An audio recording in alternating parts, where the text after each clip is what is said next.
Wow.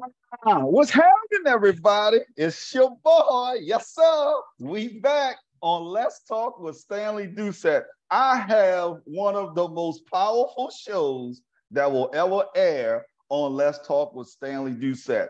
I went and had to pluck out one of my greatest mentors ever, one of the people that literally taught me how to do what I do. And I'm going to get into it. Listen, this show is actually going to be powerful. Unfortunately, we probably won't have too many laughs today as we normally would because we're about to tackle a very, very sensitive topic.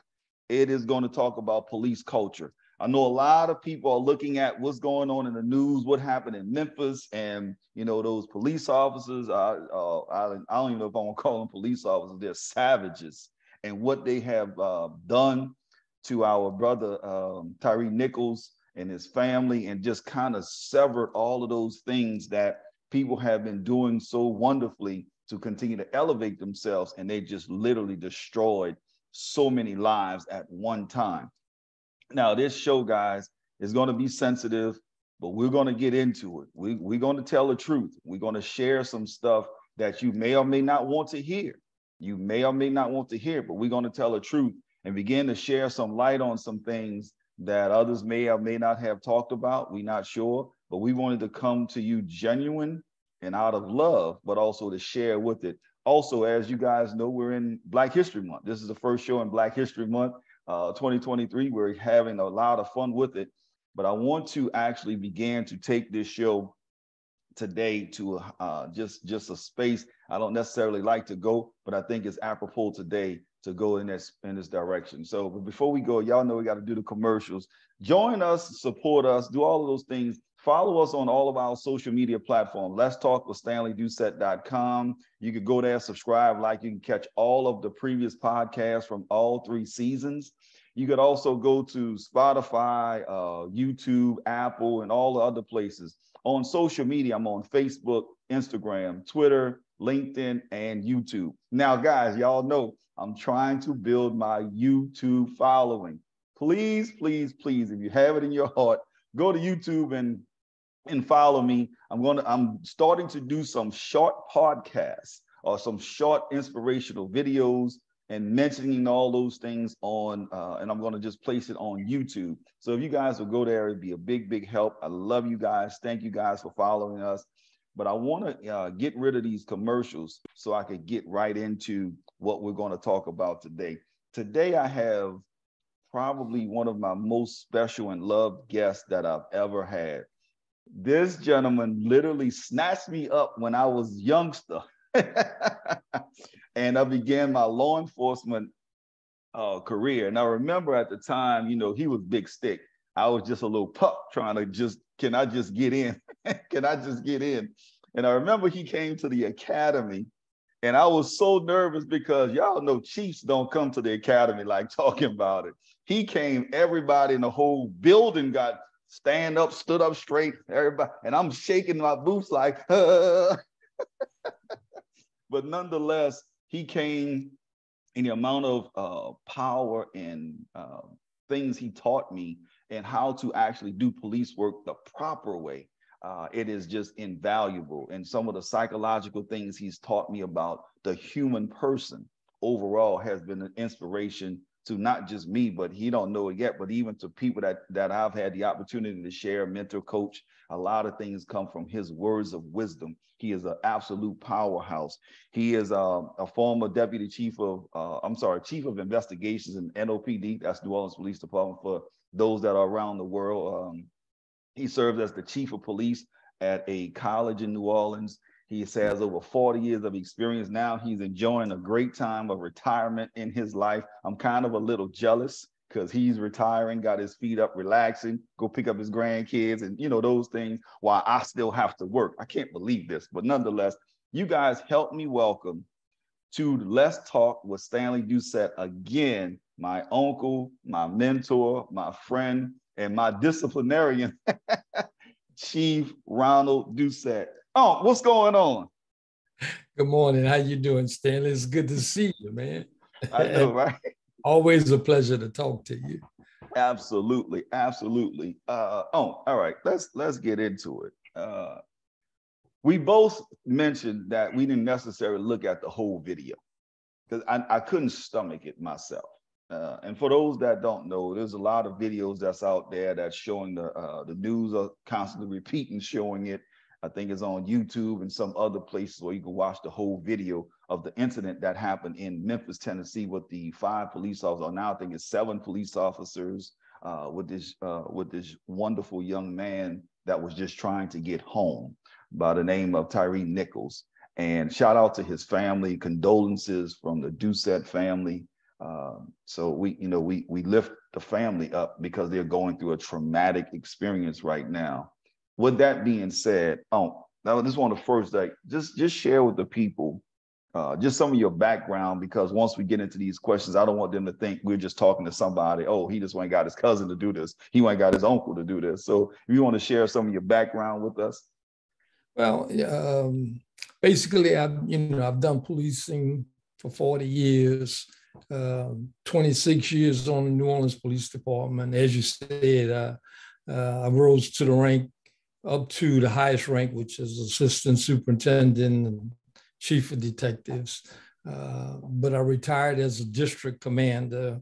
And I went on and did 10 years after that as a chief of police for the largest community college in Louisiana, Delgado Community College. We had multiple campuses. And then I was also an adjunct instructor at Delgado, teaching multiple classes in the discipline of criminal justice. I received my master's degree in criminal justice from Southern University in New Orleans. And I had a lot of experience.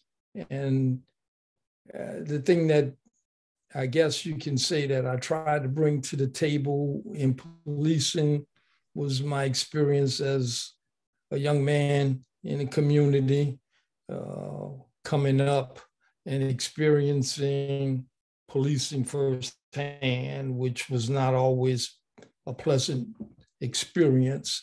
I'm number 9 out of 10 children. I have older brothers and one younger sister. And as a kid growing up, I saw how my family and all my cousins, we lived in the same area, how we were treated and how neighborhood guys were treated by police. And at that time, I had no desire to ever be a part of a police department.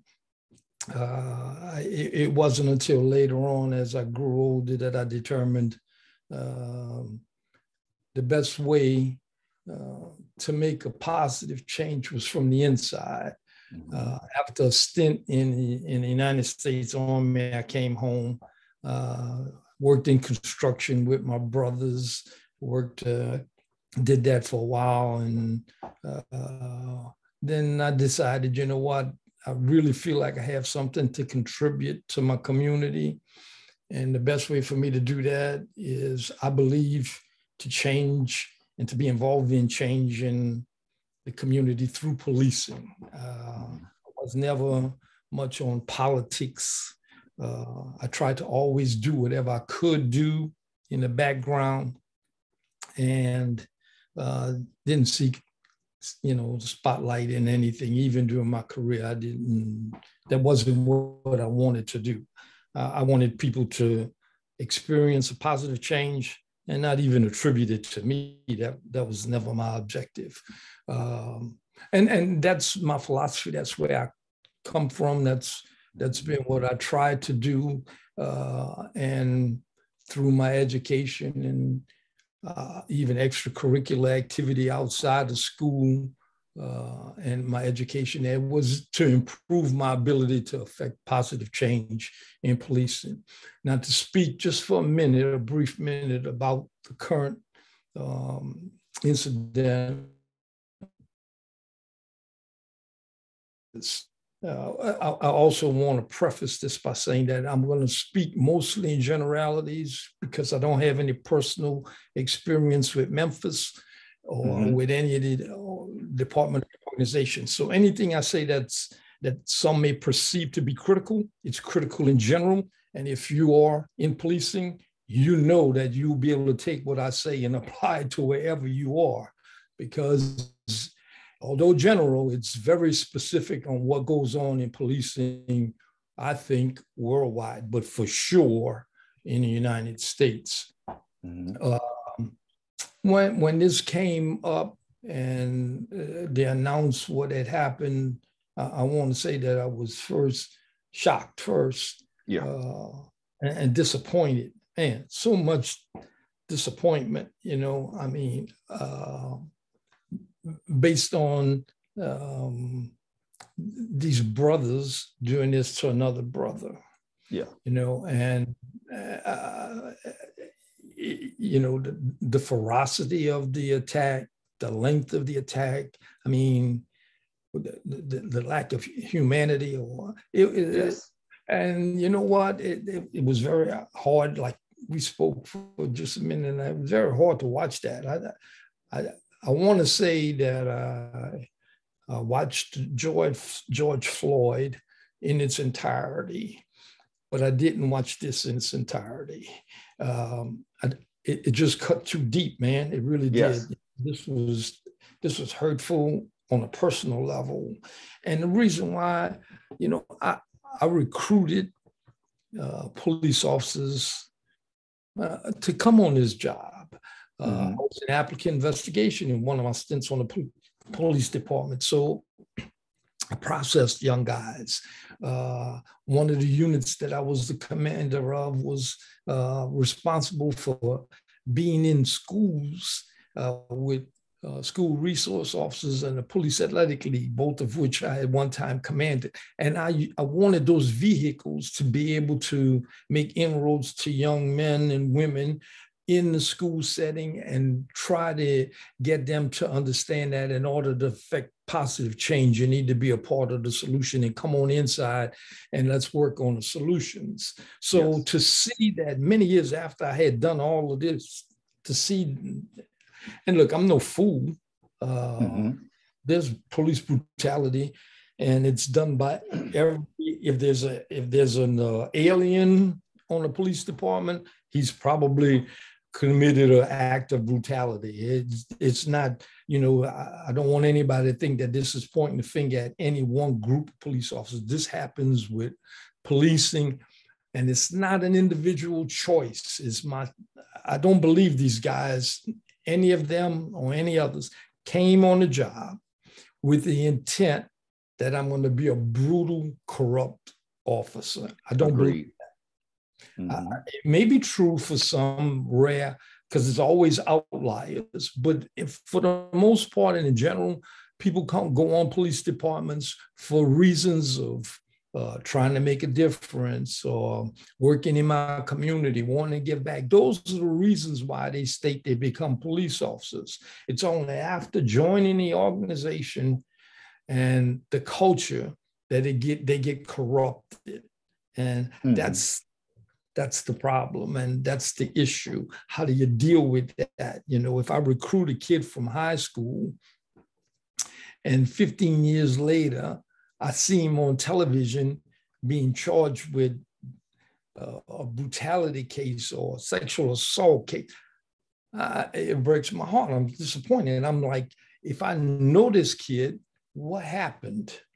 How did he go from where we initially brought him in to what we did to him and made him into this, in these cases, a monster, So I want to express my sincere condolences to the family, to the Memphis community, the Memphis Black community, the Memphis broad community, that it's so very hurtful for this to have happened. And I'm from New Orleans. It's happened here, and it can happen anywhere.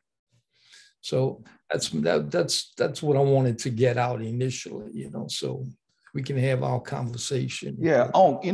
You're saying that. I want to ask that question, so you talk about, because a lot of times people ask and talk about, when you bring in a police officer on, and I know the work you've done and what you have taught, but I don't think the community as a whole totally understand, whether it's a Black or white officer, or Asian or Hispanic, I don't think they totally understand the detail of what, I only can speak for you, of what you and most other background agents do before they even give them an opportunity to accept a position inside of the police department. So could you kind of share a little bit about some of the things that you do to before, and then we'll get into the later part of the culture. Right. Well, you know that the employing agency has established standards which are pretty well throughout policing. But to just go through the background investigation, you know, you get an applicant, he comes in and he applies, he takes the written test, the oral test, the physical test, the agility to make sure that they're physically capable. And then the background investigation is done by the police department. Once they've passed those, they even take a psychological prior to coming in. So and to just give you a little bit of a background, I was in background investigations, police background investigations early on in my career. I was there for a couple of years. But after I left the police department, after I retired, and after I even left Delgado, I went back as a contractor for the New Orleans Police Department to help them conduct background investigations. And the process was simple enough, but detailed. An applicant comes in, a guy or a girl, they come in, they're first interviewed by one of the investigators. It's a detailed interview. You go through their whole background, their work history, the education, and you ensure that everything in the application, which is about a 21 page written application, everything is completed. You have enough information to go back and do a credible investigation. You look at any criminal record, traffic, you look at the education, you certify everything that there is in there that you can, and ensure that you're getting a good quality applicant. Once you've done the background investigation, you also conduct a detailed interview. Now, we used a voice stress analysis, which is the replacement for the polygraph. When I went on many, many years ago, it was a polygraph examination. But you conduct this voice stress analysis. And what it basically is that if you ask the questions in the right way, if you put them in the right sequential order, you should be able to determine unnecessary stress on particular questions that you're looking for. And you base those particular questions on the information that was provided to you in the application and what you as an investigator discern as an area of concern or question of concern. And after you conduct this, if the person passes all of this and everything is done, then they're eligible then to be offered a position on the police department. So that's the background investigation part of it. Thank you for that. The reason I wanted to say that or ask that question, because a lot of times people in our audience don't necessarily know the details and how deep it goes into someone's background as best as we can to figure out if this person will be a good fit or this person won't be a good fit. Obviously running through all of the computers and all of that stuff just to make sure we didn't miss anything, and then being eligible to be offered a position. Now, with that being said, now let's get into, oh, yes, sir. Let me just add something to that. And this is a problem nationwide, and it has come up repeatedly in investigations of police officers after they're on the job. One of the primary problems that you have with doing an investigation on a person who has served as an officer in another jurisdiction. And this is something that I dealt with and very problematic. But if you, for example, have someone, let's say from Green Bay, Wisconsin, who's applied for a position with the New Orleans Police Department, and they worked for the Green Bay Sheriff or County Department. Well, you want to get into that. Why are you leaving? You ask a lot of detailed questions. What happened on that job? What makes you choose to apply for this job? Look, I'm looking for a new place to live. I want a warmer climate, all of these kinds of things you get. But you really need to find out, was there anything there that precipitated that person wanting to leave their home to come here? The issue is when you contact that police department, they're only required to say, yes, they were employed here from this date to that date. They're not allowed to tell you if there were investigations, if they were terminated, if they were asked to leave, and they don't tell you. So unless you're a very astute investigator and you can get at that information through interviews and questioning, you're not going to get it. So that's a problem nationwide. Wow. We sometimes pass our problems on to the next department. And if you think about it, and you go back in your mind through some of these cases, you'll say, well, wait, this guy worked on this department and he was fired. He was terminated. The investigating officers from the latest police department probably never received that information. It's a decision that has been made to protect the law enforcement agency from getting sued by prohibiting this guy from getting a job because he had 5 complaints, but he wasn't terminated. But that department determined 5 complaints is enough for us to ask you to leave, but not enough to tell the next police department, hey, I wouldn't hire this guy. Okay, so that's a major problem, problem. That's a huge problem because all you're doing is passing your rotten apple or your troubled apple on to the next person. And then now, they get in and then 2 years later, they're on the news. Exactly. Oh, this happened or that happened. And they leave there and they go somewhere else and, oh, this happened and that happened. Exactly. And no one knows. Right. And unfortunately, the community is the ones that have to deal with it now, because now you have a renegade cop loose. And in your explanations from Green Bay, Wisconsin to New Orleans, Louisiana, and to wherever else they may go, you have a renegade cop on the loose. Yep. And now you have trained him how to cover his tracks. Exactly. So now he's going to be even better at covering his tracks to continue to do his dirt. That's that. I don't want to get into that. That's one of those ones. It just makes no sense. Right. And the only answer to that is to give agencies an immunity from disclosing the background personnel of people who left their department and are seeking employment. It's purely a financial decision. The city doesn't want to be sued because we told the prospective department, I would not hire this guy. They don't even make that, they don't even tell you that. If they said that, that would be a red flag, but they won't even say that. All they will say is they worked from this time to this time on the police department in our community. End of story. So it's up to the prospective department's investigative unit to be a crack unit and go after these kinds of traveling police officers. If I see you've been to 2 police departments, that's a red flag for me, partner. Yes, sir. What's going on? You left your hometown, which most people going into policing, they want to work in their hometown. That's where their family is, their education. That's where they know. That's where they want to make a difference, supposedly. So why are you coming here? And why have you gone to 2 other police departments in the interim? To me, that's a red flag. You need to really dig at it. But these guys they know how to go on and get another job. They just won't admit to anything, and you can't get it from the agency. So, yeah, that's unbelievable. Now, as we're moving through that, so now someone is on a job, and now they do good, and I'll just say normal patrol work, and they get offered to come to a specialized unit.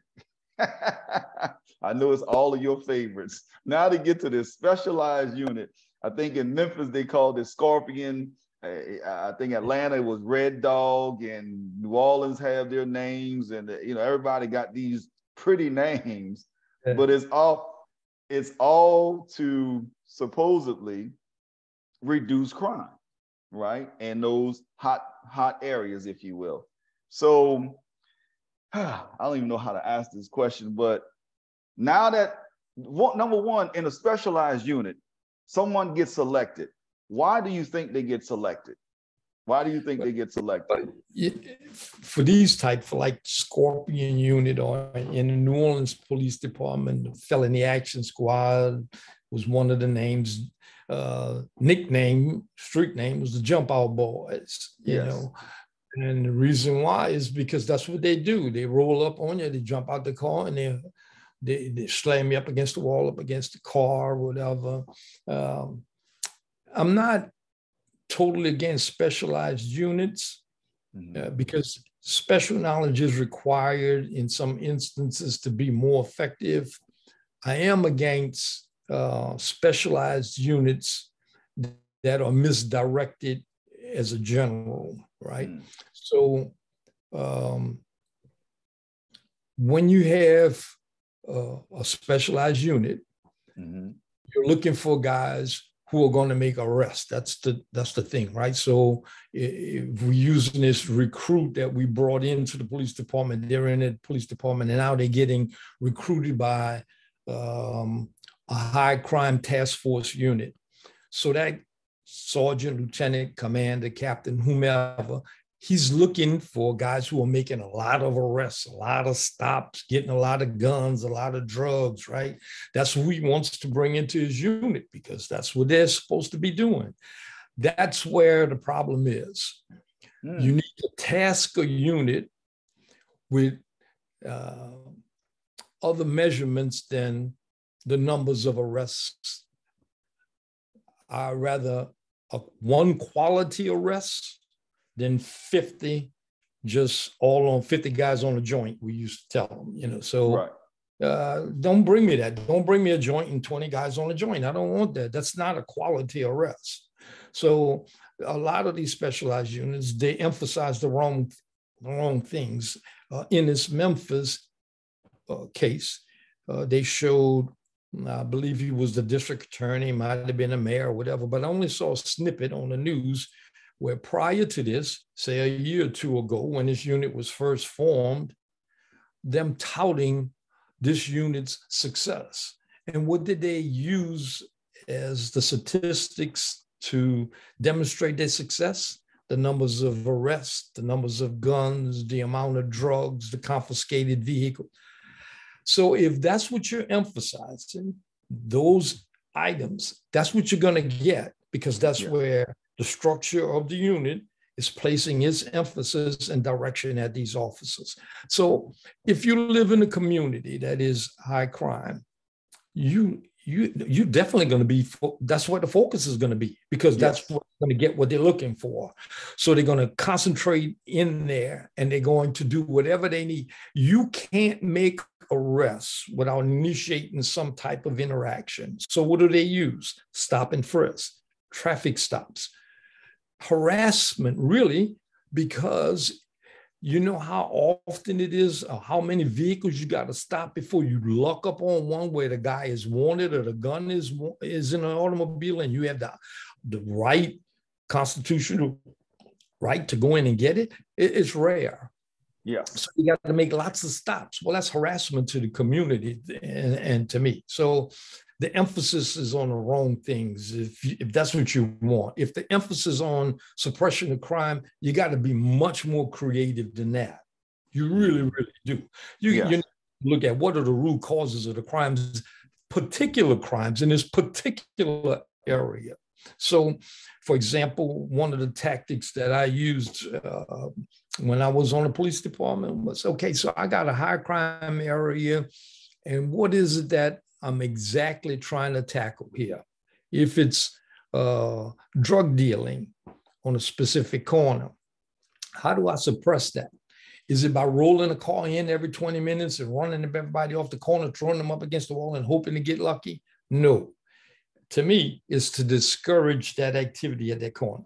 That can be as simple as just go and park out there with a uniform car, 15, 20 minutes, 30 minutes at a time. And tell them, you can't sell here because I'm going to sit here. And if you attempt to sell drugs, so there are a lot of other ways you can suppress and reduce crime, in my estimation. Now you say, okay, well, that's labor intensive. Well, it's also labor intensive for you to have guys doing 20 vehicle stops, making one arrest. They just alienated 19 other families. Yes. So you're not going to get any cooperation from a community when you're an occupying army. You can't be that. When and I don't know, probably not many people are familiar with this, but Sir Robert Peel, was the superintendent of the Metropolitan Police Department in London, 1829. He wrote a set of principles for policing. If we practice Peel's principles for policing today, Memphis couldn't happen. Wow. And he wrote that in the 1800s. 1829. 1829. It's called Peel's Principles for Policing. Peel's Principles for Policing. Yeah. Wow. Look that up, family. Yeah. I used to go extensively over this with officers when I was on the job and when I taught at Delgado. And if you read them, and when you read them, any listeners who read them, it only take a few minutes. It's only like 9 principles. But he explains what the police are supposed to be doing. One, they need to be a part of the community. Yes. Okay. Yes. They need to understand, what is my role here as a police officer? Is it making arrests, getting guns and drugs? And is that my primary objective? Or is my primary objective to make my community safe and deter crime? Deter. I would tell my officers, and even especially my officers on a college campus, if you have to effect an arrest, you failed. Mm-hmm. You failed. That's because good. there are too many other steps of intervention before an arrest is necessary. You only really need to make arrests for crimes in progress. That's it. Everything else, you should be able to use a differential response or interaction, some other social agency to address the issue. So that's my focus. I disagree with those tactics of stop and frisk, jump out boys. I disagree with the measurements that they're being used. I disagree with teaching guys that that's the way to do policing, right? If you dress them with blouse boots, most of you, the Army, we blouse our boots and turn our pants up and wear fatigues. If you dress officers as battle-ready fatigues, what is that telling them and the community of their objective and mindset? This is a war. I'm here as an army, and I'm going to impose the establishment's will in your community, like it or not. That's right. That's right. I was always against all that stuff. Police officer needs to look like a police officer, needs to look like he presents himself in that way and not as an occupying army. Wear a regular Class A uniform, Class A summer uniform.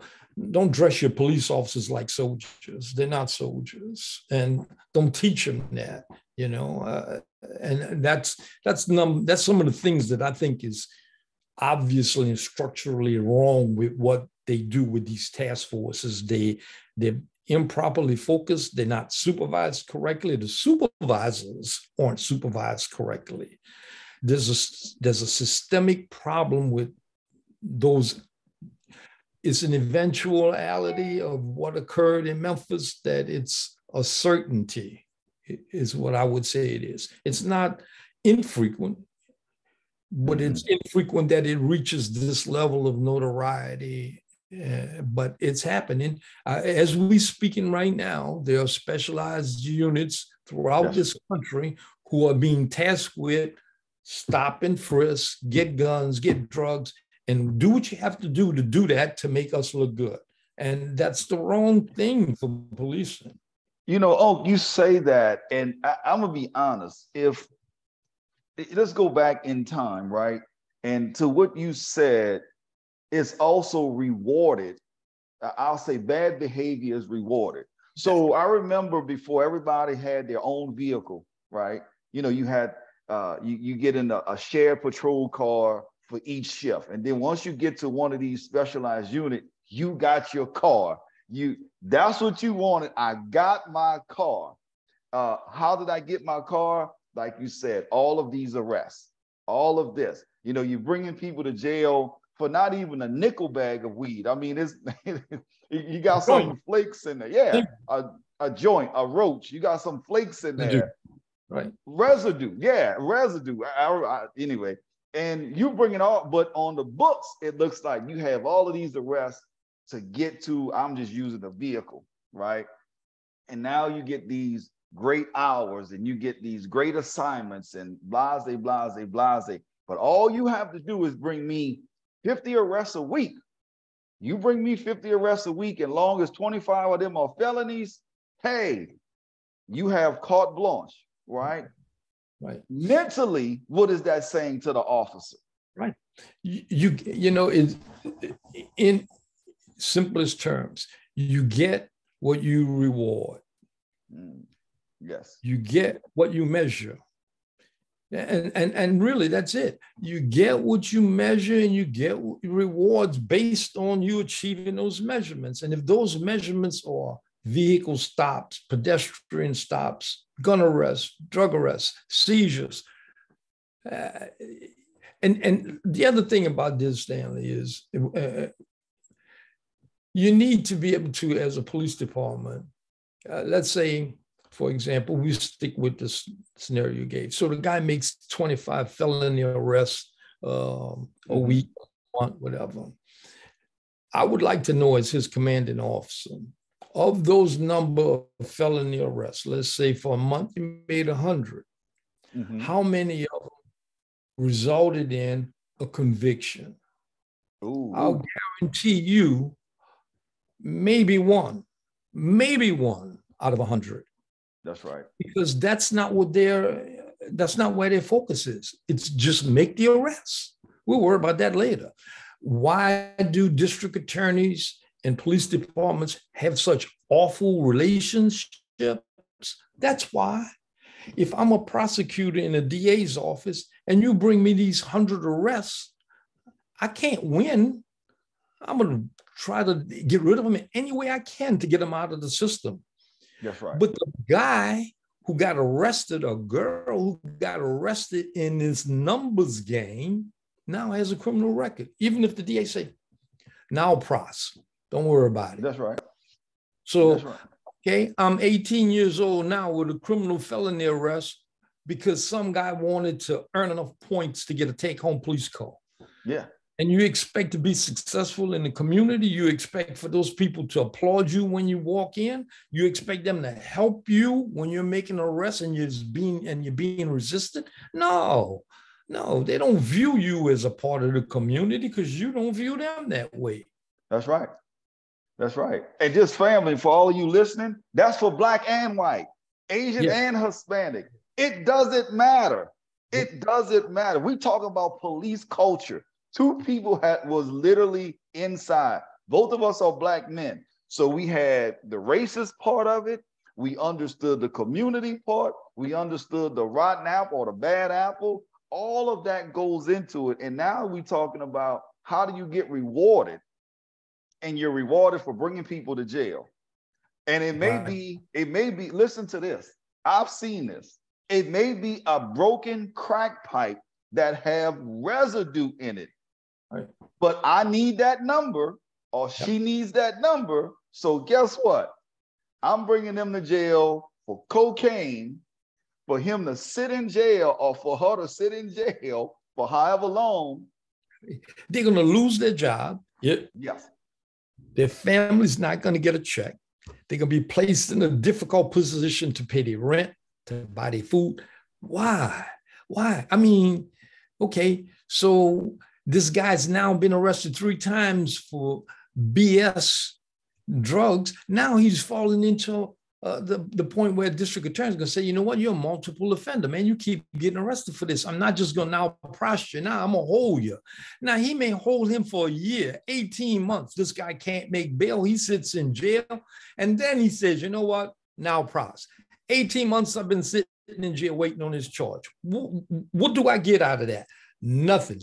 I got a criminal record. I lost my family, my children. Everybody had a hard time while I sat in jail on this. It is just, and that's a whole nother subject, the bail system. But, bail system is punitive. And, there's a line in a song from Curtis Mayfield when he says that the laws have made the family the crime. And that's exactly it. When you separate a father from his children, let's say living in a public housing development, I can't live there anymore because I got these felony arrests for this residue. You put me out. Now I'm not there with my family. What's become the crime? The family. Come on, man. Yeah. You said widespread systemic problem. You said something also earlier, even with these savages in Memphis, right? And you said something about it's inhumane. I think all of us have gotten into some type of scuffle, a legitimate scuffle with somebody being police. Get mad, man. Yeah. You get mad if you want to fight, Yeah. But I've never seen, I was fortunate. I've never seen this. I've never seen Memphis happen in front of my face. Never. I mean, you got these police officers, put the cuffs on them and keep it moving. Yeah. If you say this reckless operation or dangerous ride or whatever, listen, you want to bring them to jail for a traffic ticket, put the cuffs on him, put him in the car, bring him to jail and keep it moving. Yeah. But to literally, this is emotional for me, but to literally seeing somebody kicking him like a football, that's no longer police. No. That's inhumane. You a damn savage. Your mama raised you like that, or did she raise you like that? Or you just decided now you have this badge and this gun, and now you a superhero. Yep. You ain't nothing but a piece of shit. And so I'm sorry, but that's all you are. I don't care if you black, white, Hispanic, Asian, you can't treat somebody like that. What would happen? And this goes to every police officer. What would happen if you have your mother down there with those 5 savages and you thinking and kind of changing the narrative, and they're kicking your mama like that, or they're kicking your daddy or your daughter or your son like that? How would you feel? You kick somebody until they start screaming for their mama. Oh, you know it. They displayed taser, they pepper sprayed him, they restrained him, they jumped on him, they brutalized him, and then you talk about you a damn police officer? You and your mama alive. Yeah.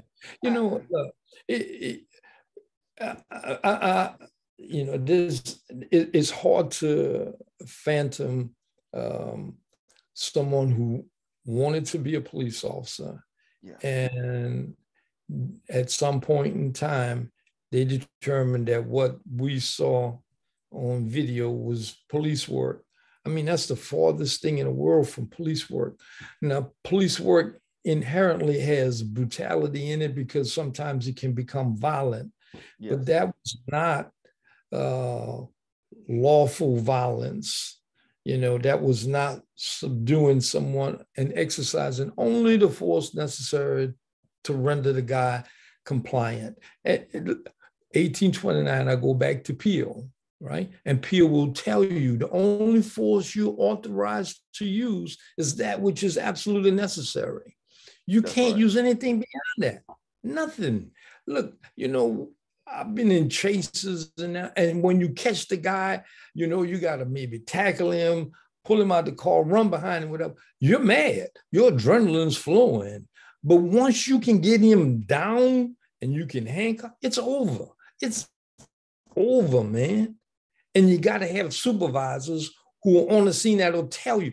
Anybody who rolled up on that scene, the first thing they should have hollered at those guys, the first 1 or 2, whoever were engaging in this, the third guy rolled up should have said, stop, handcuff him, stop, it's over, stop. Yeah. I don't care how mad you are. And then if he didn't do it, the fourth guy should have did it, or the fifth guy. Somebody should have been man or woman enough to stop what they saw going on. It was wrong and obviously wrong. But that's the culture of the organization. They all are in a culture that allows and accepts that to happen and will even excuse it and reward it. Come on, man. Anyway. It also that also goes into politics, though. Oh, that goes into politics, because what happens? The commander of one of those units give it to the commander of the precinct or the district or whatever. Then they give it to the chief. Then the chief gives it to the mayor, and everybody just saying, "Look at me! Look what we did! Look what we did!" But to your point, nobody's actually the crimes that they say they committed. They're out. They're not even prosecuted. Okay. It's a swinging door. 2 days later, they're back on the same corner, having same thing, and now it's constantly, continuously, and nobody's getting anything done at all. But they're giving these fake numbers. Right. Well, and to address the politics of it, same as the different types of policing that go on in the same police department within the city. First of all, the community will determine the quality of policing that they receive. I'm going to say it again. The community will determine the quality of the policing they receive. Why? Because if the community is united and stands up against it, it won't occur. But they need to have some type of power. If you're in a wealthy neighborhood, your power is pretty evident. Your wealth, your connection. Yes. If you're in an impoverished neighborhood, your power is very subtle, yes, disorganized. So it's easier to practice that kind of policing in a disorganized neighborhood rather than an organized neighborhood. When you have an organized community that will stand up against that kind of policing, it's less likely to occur, and you're not going to tolerate it. You're just not going to tolerate it. So that's one thing. The politics is this. If I'm running for mayor, city council, whatever, I go to community meetings, man, I'm beat up over crime. They beat me up and down with crime, right? So that politician, if they're already in office, looks to their police chief. What are you going to do about this? Just as you said, passes down and down and down and down. Stop this. Do whatever you need to do is what the last word gets passed on to that Scorpion unit. Do what you need to do to stop this. That's right. You got my support. That's what they'll tell them. You got my support. I got your back. Because it goes all the way up. Well, that politician doesn't see how the sausage is made. If they want to see a reduction in crime so they can stand, as I told you, that politician from Memphis who's touting these statistics, they want to be able to say, look what we've done.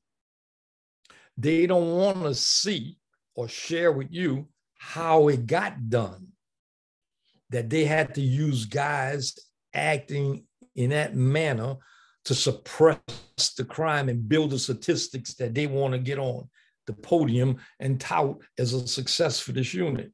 So it is politics all the way up and down the line. But you need, and it's somebody has to break the chain. Yes.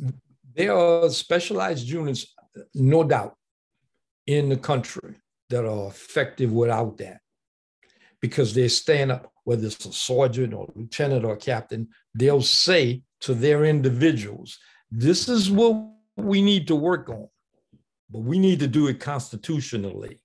Yes. If that word's not used daily in policing, we got a problem. Yes. You got to do this within the Constitution, man. You can't just do what you want to do to make the politician look good and get reelected, and you get your take-home car and your extra court hours. You know, you got to take the motivation and put the motivation where you really want it to be. And it's not being done. And that's a systemic issue, Stanley, systemic. So I can guarantee you this, Memphis will happen again. Whether we learn about it or not, I don't know. But it'll happen again because the changes that are required aren't being made. You know, you bring in the FBI and you sign the consent decree. That doesn't change the culture. Right. It really doesn't, you know, and until you start working on changing the culture and maintaining the character of the people you hire throughout their career and rewarding the right things, you're going to have the same thing happen over and over again. That's so frustrating because I know, go back and talk to your cousin, my cousin Roland, who worked for me. I know how to do this to make it work. Yeah. I know.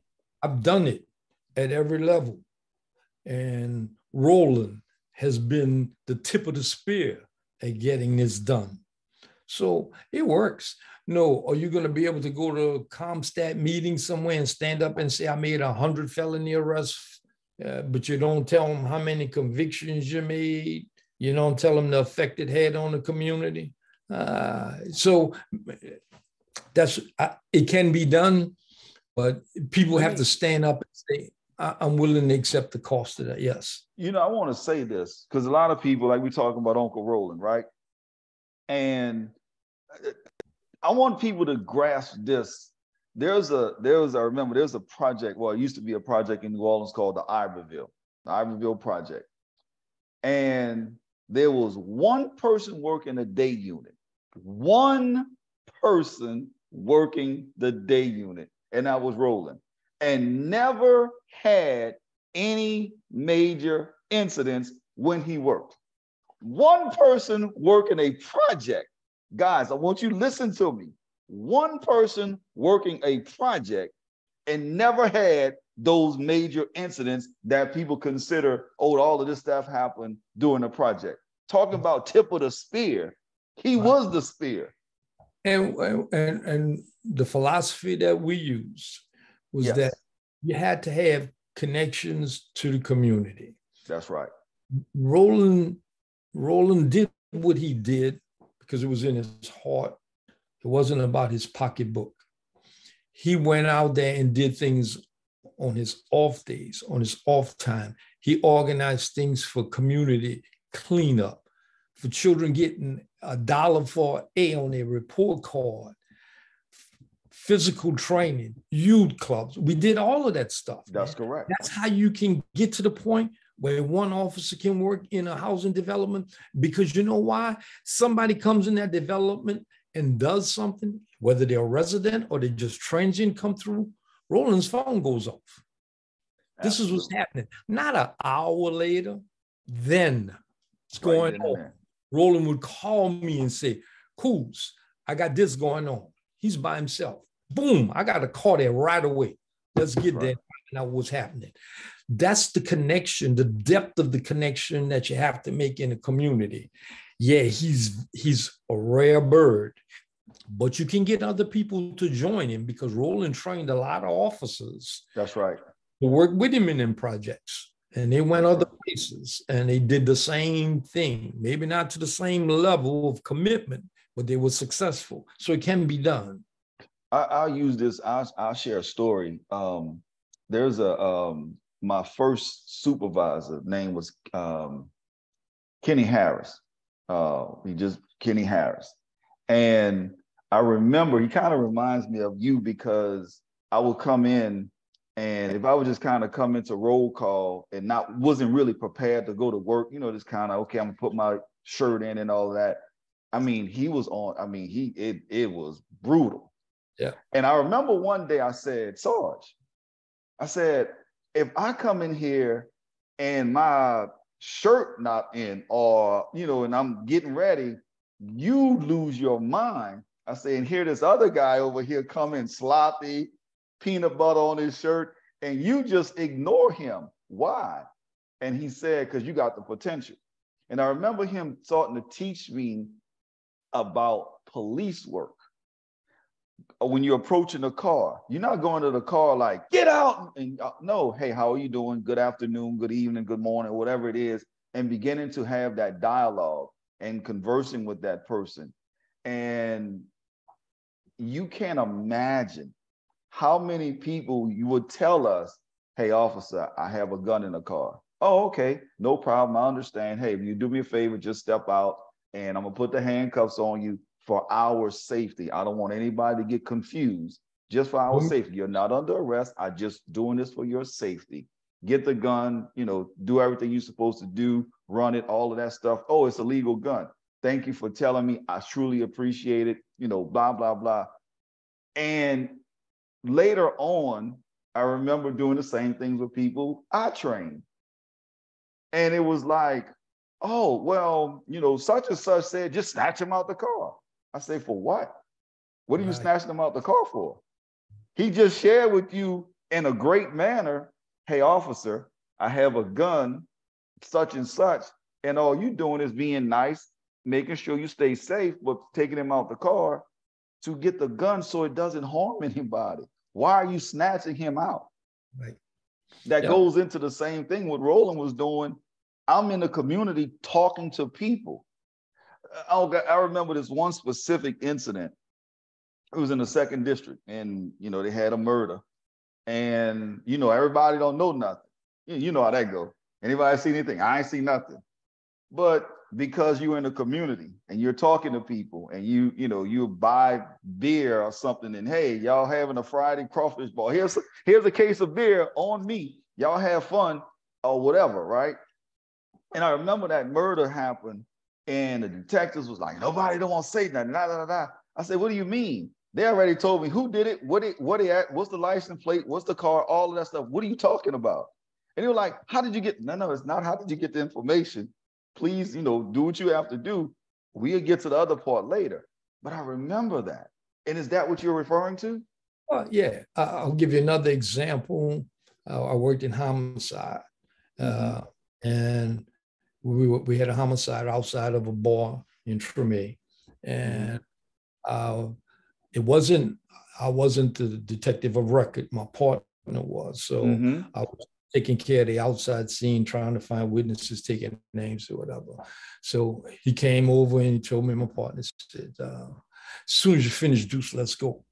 I said, this was Detective Cyril Davalier. I said, Rock, his nickname Rock. I said, Rock, I haven't gotten all the information yet. He said, don't worry about it. Just come on, let's go.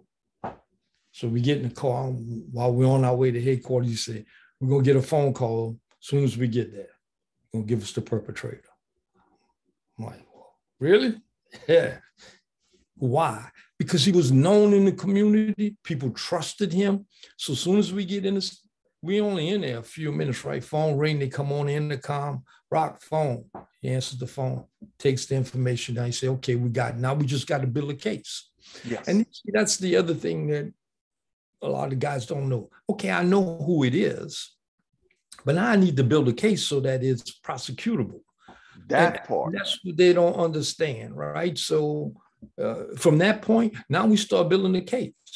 But you can get that. Roland used to get that all the time. I had several officers that worked for me over the years that would get phone calls into the station they'd be on the scene and they'd tell you, tell so-and-so they're looking for Junior. I remember as a young guy, we were looking for a kid one time for assaulting the police. He had fired at the police. And I worked uptown, and I was my development was the Melpomene Housing Project. Okay. So I went to his house. Now they had police go there before me and all that. So I didn't go kick on the door. I knocked on the door. His mother came to the door. She said, y'all keep coming, but he's not here. I said, can I just talk to you for a minute? I was a uniform rookie. She said, I'm telling you, you can come in. I said, ma'am, I don't want to come in and search your house. I know. I just want to explain something to you. I want to tell you something. If you don't bring him in yourself and ensure his safety, there's an officer somewhere going to pull up alongside of him, pull him somewhere, and he's going to wind up hurt, maybe seriously.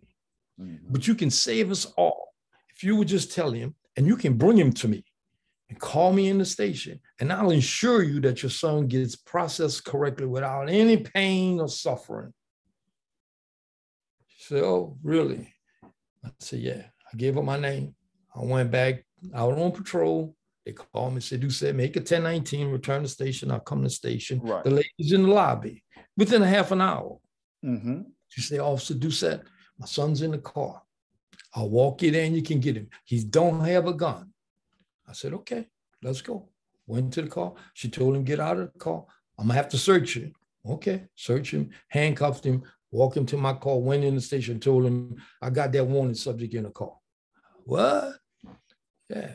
You know, so that's the way but people don't do police work the right way. They just do it, you know, helter-skelter, you know, it doesn't matter. Training and doing it the right way takes too much effort. It's too hard. You know, it's easier to just crash that lady's front door in at 2:00 in the morning for 6 nights in a row. And you think that that's going to get her to the point where she feels so frustrated, she's just going to give her son to you and y'all acting like you're crazy. Come on. Nope, it's not. One of the things you talked about the Peel, Robert Peel's principles of policing. It's 9 principles, if I understand correctly. I just looked it up. I think it's 9, yeah. Yeah, I just looked it up. Just one of them is like principle number 1, the basic mission for which the police exists is to prevent crime and disorder. Principle 2, the ability of the police to perform their duties independent upon public approval of police action. Public approval for police. Yeah. Principle 3, police must secure the willing cooperation of the public in voluntary or observation of the law to be able to secure and maintain the respect of the public. Exactly. If I just speak on it for just a second. For example, you're a police officer at a rock concert. Mm-hmm. There's 15,000 screaming, half-drugged, crazy or drunk folks. You got to depend on them cooperating with you if you have to go into that crowd. That's right. You can't go in there and make the situation worse. You're one. So you have to elicit but that same thing works when you're in a police car riding around. You need the cooperation of these folks, man. You can't just beat what you want on them. That's crazy. Go ahead. I'm sorry. Well, no, you're right. So the principle number 4, the degree of the cooperation of the public that can be secured diminishes to the necessary of the use of physical force. Right. So when when you use force to get cooperation and the public sees that, you're less effective and they don't buy into what you're doing, because force is the last thing you want to use, and only to the degree that's necessary. Yeah. Principle 5, police seek and preserve public favor, not by catering to the public opinion, but consistently demonstrating absolute impartiality service to the law. Right. Not a politician. It's to the public that you are serving and protecting. Here's one. This talks about your physical. You know, yeah, this is the one that talks about your physical force. Principle 6. Police use physical force to the extent necessary to secure observation of the law and to restore order only when the exercise of persuasion, advice, and warnings is found to be insignificant or insufficient. Right. I'm sorry, not insignificant. Insufficient, right. You know, there's a continuum. We used to teach, I don't even know if they teach anymore. It is called a continuum of force. Yes. And it's a graduation of the escalation of the intervention. And you begin with verbal persuasion. You know, they used to call it verbal judo in the 80s and 90s. But that's how you begin. When you talked about your approach to that vehicle, the guy politely, you know, how you doing, sir, but I got to stop you for this. That's verbal persuasion that you're not here to do me harm. You're here actually and soliciting my cooperation in this interaction. And that's what's necessary. So, yeah. I believe so much in Peel's principles. Go ahead. Go with the next one. 7, police at all times should maintain a relationship with the public that gives reality to the historic traditions that the police are the public and the public are the police. Yep. That's deep. The police being only members of the public who are paid to give full-time attention to duties which are incumbent on every citizen in the interest of community welfare and exercise and existence. Right. Yeah. So, community policing, if you want to know what it is, there it is right there in those 9 principles. But especially in the one, the police is the public is the police. You're asking for cooperation and participation to reach the same goal, which is the prevention of crime. Not 100 arrests, prevention of crime. But it takes more than just the police. You need the social agencies that will support efforts that police are charged with that they have no business being involved with. Mental health, homelessness, marital issues. There are so many issues that police are tasked with that they have no right to be involved in. They don't have the expertise, the training, but they're the easiest ones to send. You got a homeless problem, send the police. We're going to clean them up for Mardi Gras. Get to sanitation. We're going to pick up all their tents and bedding and throw it in the truck and we'll drive them out. Is that the way you want to really treat human beings and solve a problem? Some of them are veterans, some of them are mentally ill, some have physical ailments, diabetes, high blood. You're not making any attempt to determine what's the needs of these folks, right. And the needs are so great, it would take too much of an effort to solve those problems. Well, the police is not the Band-Aid you want to use. That's right. Destroying it. I bring my granddaughter to school now lately, and under the Claiborne Street interstate where I lived and born and raised, there are a tent city has come up of homeless people. Well, you know why they're in my neighborhood, which is Treme? They're fringe of Treme because they pushed them away because of Mardi Gras coming. So they're pushing them downtown. They're not trying to solve the problem. They're just pushing it down into a community that can't solve the problem. And it doesn't have the capacity to absorb all of the things that a homeless community brings to it. So you're only making the situation worse for people who already have it bad. That's right. Frustrating. Right. It's very frustrating. Principle 8, police should always direct their actions strictly towards their functions and never appear to usurp the power. Right. And that's what I'm saying. That goes to the function. You have to, if I'm running a police department, the first thing I want to make clear to the political apparatus is these are the limits of what I can do, given social fabric, the social strengths, resource. This is what I'm limited to get accomplished. It needs to match your expectations. If you have expectations as the political apparatus that I can eradicate crime, don't give me the job. Don't give me the job because I can't meet your expectations. I remember one time as a commander, I know I'm getting long-winded on this. Go ahead. But I was a commander and it sent me to a community meeting at a church. This was when we first had in the city ACT. It was all congregations together led by churches. So they would have these meetings at these churches. And I was one of the first ones for it to happen to, right? So I go into the church. This church is my church where I go to church every Sunday. Okay. Well, there's about 500 people, 600 people in this church, just wall to wall, right? And they're crucifying the police department. I mean, they're crucifying, right? So eventually, after 2 hours, I was asked to come up and address the community. So what I did wasn't popular. I'm standing on the altar of the church. So the way I started this was, let me say something to everybody, because it was raucous. I mean, it was, so let me say something to everybody that will make this very clear. If I had the answer to your problems, I wouldn't be standing here. I'd be the king.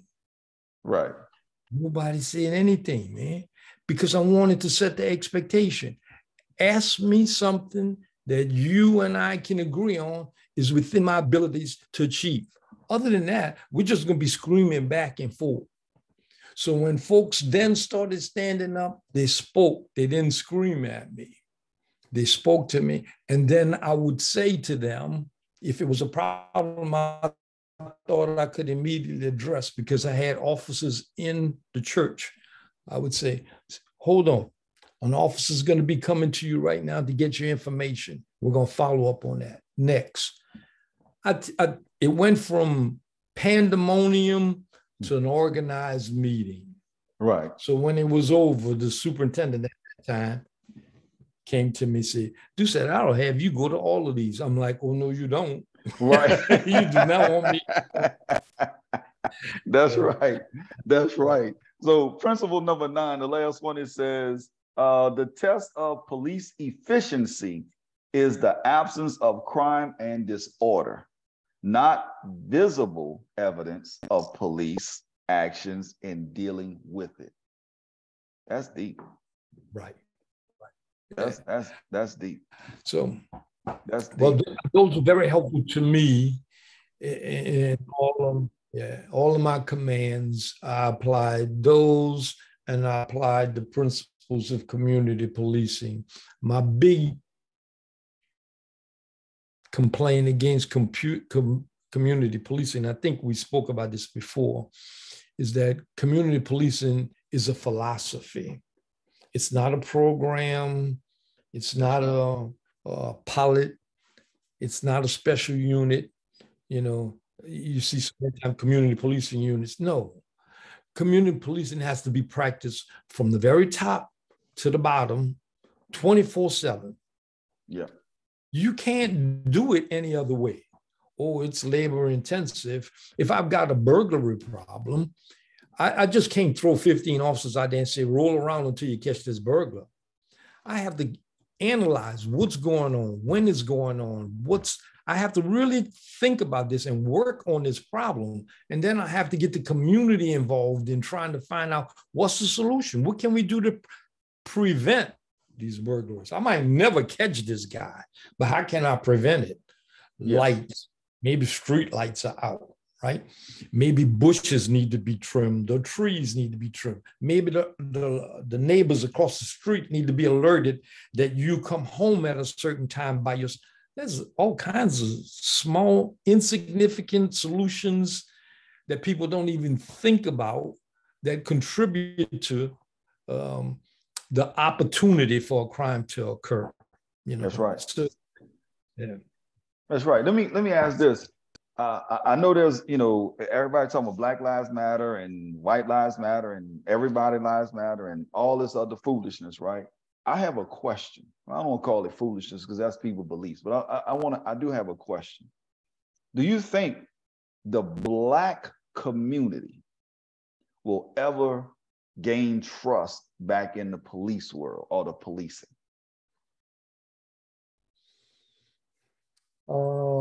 As a whole, nationally, no. Okay. It can be done in communities and even cities. I believe it can be done, but it really, there's a function of policing is to, whether people will admit to it or not, the police are there to ensure that the disadvantaged, the disorganized communities don't adversely affect the wealthy, organized communities. Police put in that breach. They put in that breach. So as a police, you have to understand your role there, and you have to serve both of those communities impartially. And you have, I was the commander of the 1st District, and we had a community in a part of my district that was divided from the rest, a poor, disadvantaged, disorganized neighborhood by a canal, the St. John Bayou Canal, right? And there was a community meeting because an individual was jogging in this better neighborhood on the other side of the canal and was shot, robbed and shot. Mm-hmm. And they had a community meeting where they were going to roast the police, which was me. So I went to my roasting, and these people were up in arms.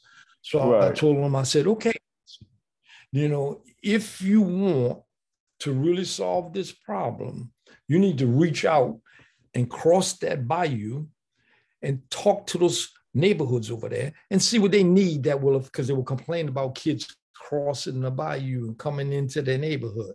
I said, that's one solution. Reach out, see what you can do to help.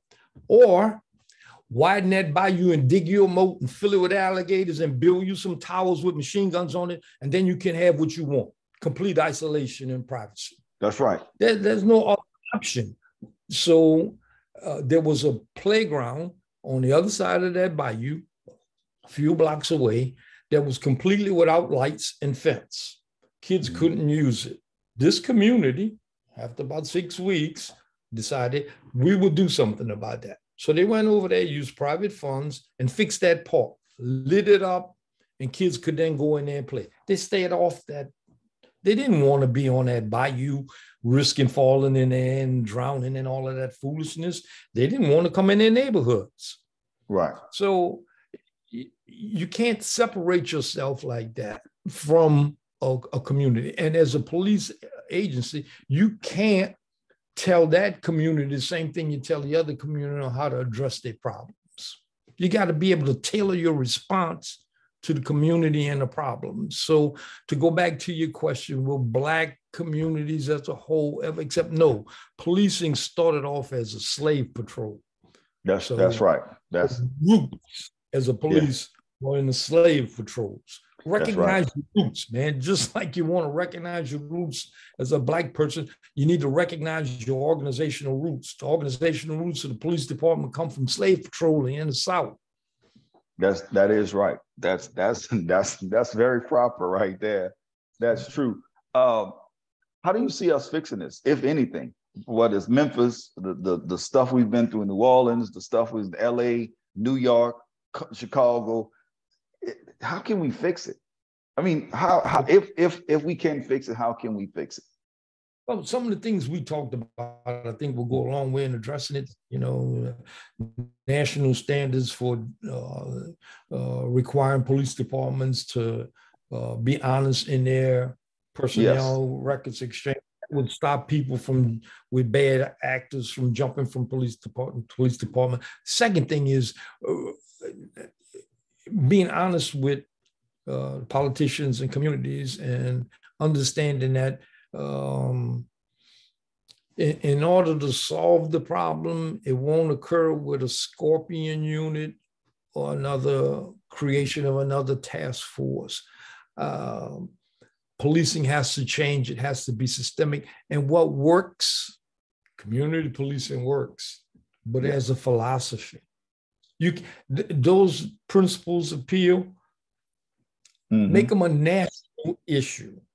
Make them something that if you go to a community meeting in Atlanta, have a copy of Peel's principles. When they start to discussing policing and policing issues, ask them, what is your mission and how does it relate to what you're doing now? Is your mission to prevent crime or suppress crime? Right. Is your mission to treat everyone impartially? How? I mean, and make, communities have to make the police department responsive to what it is that they want and what they need. If not, policing is going to give you, would you go in a restaurant and just take whatever they put in front of you to eat, or would you want to order from the menu? Well, that's what communities need to do. They need to look at the menu. What's on the menu here? And what will I accept and what work in my community. Other than that, the screaming, the yelling, the hollering, and like they used to roast me, that didn't solve anything, man. And it Right. really never did, When I started in the first district, the people were so up in arms in all of the different communities that they used to have district meetings where the community would come in to your station. You couldn't even get in there, and you couldn't accomplish anything for all the screaming and yelling that went on. Right. Once I started to apply these principles and started working on solving problems, my community meetings would be a half a dozen people bringing cookies and lemonade. It would be a little small social for the leaders of these groups. And I was like, because I had to be at all of them. So when at first I was like, well, what's going on? They say, hey, everybody, nobody's complaining right now. You're doing a good job. We're really happy about it. Okay, good. So it works, man. It really, really works. The problem is that for me, I didn't get support above me at the time, So and that's always the unfortunate. Yeah. So that's always the unfortunate. I think we can do a lot better job with policing. I think we need to hold police accountable, and we need to hold them accountable immediately. Look, I had complaints on me as a police officer. I hated them, but most of the time, the complaints was an exaggeration by the person on something I did. Maybe something I shouldn't have done, but they exaggerated it. Very familiar. I believe that if I told the truth and they lied, I wouldn't have a problem. So as far as sustained complaints on me for brutality, for excessive, I never had one. I had the complaints made, no one ever substantiated against it because I told the truth. Duke said, did you throw him to the ground? Yes. That was the only way I could get control of him. And once I did, I never touched him other than to put him in the car. So, you got to be taught those things, and you got to be held accountable when you go anti or when you cross the lines. The lines need to be clear. Very clear. You can't hold the policeman accountable if it's not clear what's acceptable behavior, what's unacceptable behavior, what's punishment for police officers. When I was chief of detectives, we drew up a menu of punishment, a scale that would say, if you did this, this is what you can expect as a penalty the first time, second time, the third time. It went department wide. And the reason why is because if I know what I'm doing is wrong, and I know what my punishments are on a first, second, third offense, I'm never getting to that third offense. Absolutely. Never. Never. Listen, we close out. There's a couple things. One, what, and I want to talk specifically to the Black audience right now, and to all of my white audience and my people in Belgium and all across the world. Y'all hold us down. I love you for it. But I want to get specifically to the Black community right now. What powerful advice would you share with the Black community in yet another killing of one of their sons by other savages that also are Black? What powerful advice would you give to them, whether it's in Memphis or just around the country, around the world? Okay. First of all, I would have to say, and I understand how you framed the question, but my answer's got to be to the problem in general. Sure. Right. Don't expect Black police officers, just because they're Black, to treat you, just because you're Black, better. If an officer comes with the wrong thing in his mind, if he comes with the wrong attitude, if he believes he can abuse what color he is or what color. Issues with your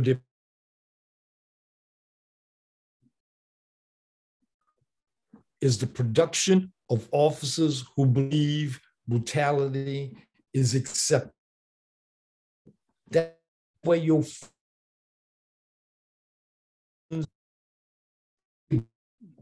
Hold on. not only prolific, but also. Can you hear me, Onk? You went out for a second. It went off, but yeah. It's back on now. Okay. Can you repeat that? I think the internet crashed or something. Can you repeat that statement for us one more time?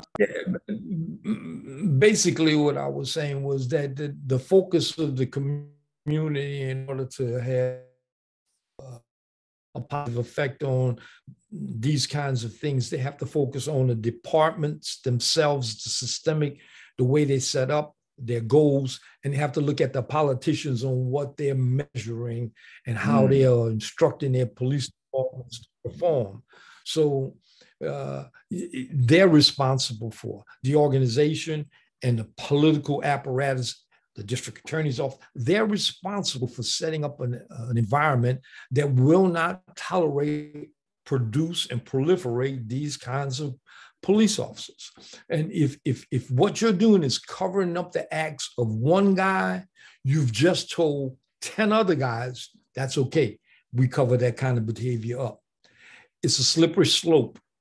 When you were going into the roll call room and you were disheveled, I wouldn't tolerate that from any of my officers. If I see Kenny Harris, I'm going to tell him about that too, because the guy with the peanut butter on should have got jumped on also. Well, actually, he did later on. He got his issue. Trust me. The idea is that you have to set the table for people to perform the way you want them to perform. You can't be tolerant of misbehavior by your Scorpion group or your Fast Squad or your Jump Out boys. You can't be tolerant of them being rude, disrespectful, brutal, and have your uniform people out there projecting a different image. Yes. And that's what happens when you incorporate community policing as a program rather than as a philosophy that runs throughout the police department. So communities, hold your police departments and your political apparatus, hold them accountable for the type of police they're producing throughout the department. Stop allowing them to fool you with task forces and specialized units. Your police should all be able to do policing. Get them out of non-police functions. Clarify expectations on both sides, police, community, politics. You got to be able to understand what's expected from me. If my wife is expecting me to come out there and fix lunch, I better not be in here sleeping. I better get out there and fix lunch. It's an expectation. She's expecting it. I should live up to it. And it's the very same thing with very deep problems. Go in the corporate world. You know, you've been in corporate. That's right. Yes. Don't meet the expectation. See how long you last. Not long at all, I can tell you that. Not long. That's right. So that's what I would sum up what I had to say. That would be my summary, You never cease to amaze me. In every conversation, you teach me. And even today, you're still teaching me, to have a mentor, a relative at this level, and to be able to speak truth to power and to be able to educate as well as equip, as well as to uplift people. It continues to speak to who you are and the grace and the greatness that you continue to bring to the table for all of us, not just in New Orleans, but around the world. And I just want to personally say thank you. I appreciate all of the lessons, and some of y'all don't know this, but I probably got fussed at more than anything. I always held everyone with Doucette to a higher standard. Yes. Too kind. I appreciate your kind word, kind. I appreciate your kind words, and I hope that I was able to contribute something to the conversation that might be of somebody somewhere. And that's my purpose. I never wanted to become rich. I never wanted to use my time on the police department to be famous. I only wanted to make my community a little bit better and the people who worked for me proud of what they did. You know, I believe in being proud of the uniform. To watch what happened in Memphis, really, man, it brings a shame and a stain to all of us. Yes. And it doesn't matter that we didn't practice policing like that. We still put the uniform on.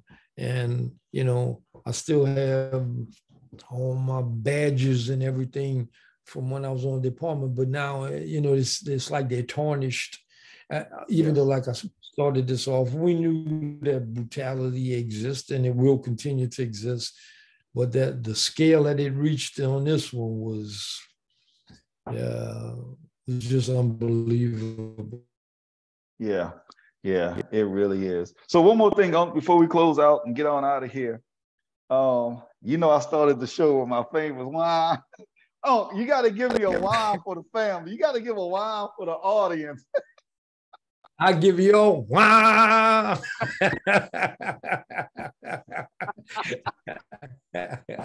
I hope I didn't disappoint. No, sir.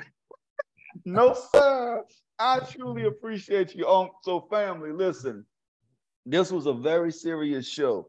If you have to go back and listen to it, send it to someone, allow them to listen to it. There's some incredible nuggets on how we can solve issues, solve challenges, and also continue to elevate ourselves even higher. Continue to stay safe. To all of my police officers out there, we know every police officer is not bad. We understand that. But to those rotten ones that we just saw broadcast all over the world that put a stain on our badge, shame on them. Shame on them. Not only that, they disrupt. Find a job. I'm sorry, sir. Tell them to find another job. I said, tell them to find another job. Find another job. Y'all heard it from my uncle himself. Find another job. If you can't live up to those standards of what we stand for, just find another job. Go do something else. That's it. Don't create shame for all of us for something that you are incapable of doing. Lord, just don't. Just don't. So for everybody out there, please go ahead. If you need to get in touch with my uncle, hit me up directly. I'll see if I'll let y'all have him. But seriously, if y'all need to get in touch with him, just contact me directly and I'll make sure y'all are connected. And if y'all want to have him somewhere, you know, do what y'all have to do. We'll make sure we take care, y'all take care of my uncle. Don't play. Don't play. All right. So listen, family, I appreciate you guys so very much for logging in. Don't forget to join us next week on our podcast, Let's Talk with Stanley Doucette. Go and follow us, forward stuff to everybody from our social media platforms. Join us, subscribe, like, share, and especially our YouTube. I'm trying to build those YouTube numbers. So if you find it in your heart to go to YouTube and follow us, thank you so very much. So with that being said, peace and blessings to each one of you guys. We out of here, and I will see you guys on the beach of the world. Thank you, Om. Wow. See y'all later. God bless. All right. Take care, Stan. All right.